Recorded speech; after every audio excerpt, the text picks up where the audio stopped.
Welcome to Kush News, the newscast of the African diaspora.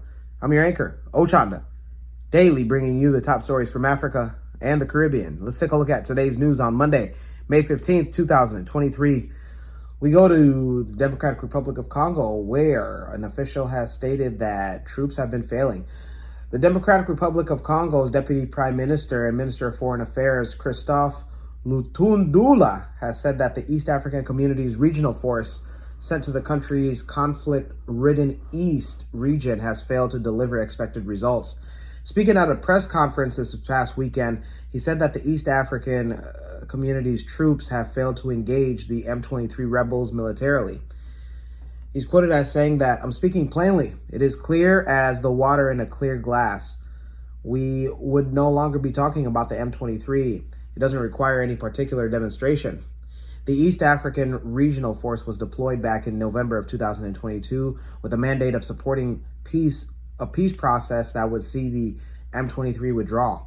The regional force is comprising of troops from Kenya, Uganda, Burundi, South Sudan, and has secured some positions in there by the rebels that would lead to a gradual withdrawal over time. According to a peace deal back in November, the regional force would use force against the rebels if they refuse to withdraw. But Kinshasa has maintained that the East African Force's mandate is offensive, and which led to disagreements throughout more than the 5 months that the force has been in the country. Lutundula's comments came after Congo's President Felix Tshisekedi said that the East African Regional Force would have to leave the Congolese territory in this upcoming month of June. The president said that after the Southern African Development Community approved the deployment of their joint force into Eastern Congo. Eastern Congo is home to more than 120 foreign and local armed groups which are responsible for various atrocities.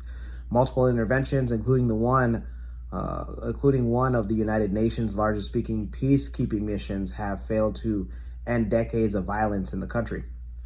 Those in the DRC, let us know if you see an end in sight. Let's go ahead and take it to Malawi. Malawi's president has said that you have no one to develop Malawi except for yourself. President Lazarus Chakwera has urged Malawians to set out on a reconstruction process, challenging that no one will come to develop the country except the native Malawians themselves. Chakwera made the sentiments in Lilongwe on Sunday during the celebrations to mark Kamuzu Day. Celebrations took place in a stadium where various activities such as traditional dances and sports were played. The president said that time has gone when Malawians should be thinking that outsiders would come and develop the country. And he said that no one is coming to develop our country except for us. No one is coming to generate Forex for us. No one is coming to build industries for us. No one is coming to reconstruct the roads that we've lost, or the houses that we need to rebuild or that have collapsed, or to replant the fields that have been washed away. We have to do that ourselves, and that means that we have to fight for it with the same fighting spirit Kamuzu modeled for us. Chakwera urged Malawians to emulate the departed former president, Ngwazi Hastings Kamuzu Banda, who served the nation with courage and selflessness. He said that it is against the background that Malawians celebrate his birthday to remind one another about the important role that Kamuzu played in laying the foundation of the nation. He added that Kamuzu was a courageous fighter, and that his was a generation of courageous fighters. Today, one of the blessings of Malawi is that it is a nation of peace, but we have to be careful not to confuse peace with being agreeable. Peace means that we don't fight each other. It does not mean that we don't fight for anything at all. No one is coming to develop the country for us. If we are going to rise from the ashes and ruins left behind by death, the ashes and ruins left behind by COVID-19, the ashes and ruins left by the climate change, then we have to fight for our own self-reliance. Those in Malawi, let us know if you in fact share the president's sentiments, and if you do, what exactly it is that you do. We'd love to go ahead and give you a voice here on Kush News. Let's go to the Caribbean, specifically St. Kitts and Nevis. St. Kitts and Nevis has expressed its support for regional efforts to find a solution to the influx of sargassum seaweed. St. Kitts and Nevis ambassador to the Caribbean community, Larry Vaughn, had told representatives at the Association of Caribbean States Summit that it was vital that a solution of the seaweed invasion is found. He stated that the presence of sargassum seaweed at this time creates a negative visitor experience, and it threatens the livelihoods of our small subsistence fisher folk. St. Kitts and Nevis pledges to redouble its efforts to find and support sustainable solutions to that threat. A large plummet of sargassum seaweed is currently affecting the coastlines of the Caribbean and Central America. One of the dangers posed by sargassum is the hydrogen sulfide and ammonia fumes that it emits when it decays on the beach shores.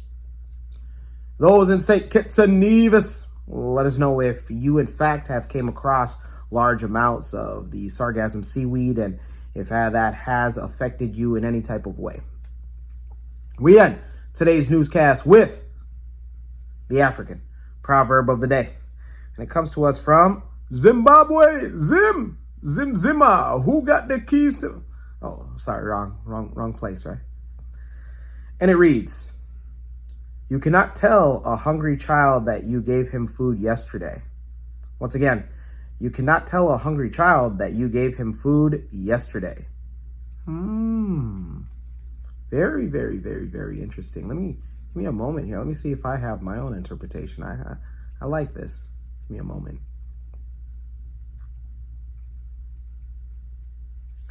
I'll say it for leaders. You can't... People want to see results. And so, it's always good to say and show people on what you've done in the past. But people want to see what you're doing for them right at that moment. Because most of us are living in the present. So, yeah, that's how I interpret it. Let me know your interpretations of today's African proverb of the day, as well as your thoughts, views, questions, comments, and concerns on the top stories. Don't forget to like, subscribe, and hit that notification bell for today and any other time that we upload material. Feel free to follow us on all social media platforms in the description box below. For Kush News on Kush Convos TV, I'm Ochanda. We'll see you soon.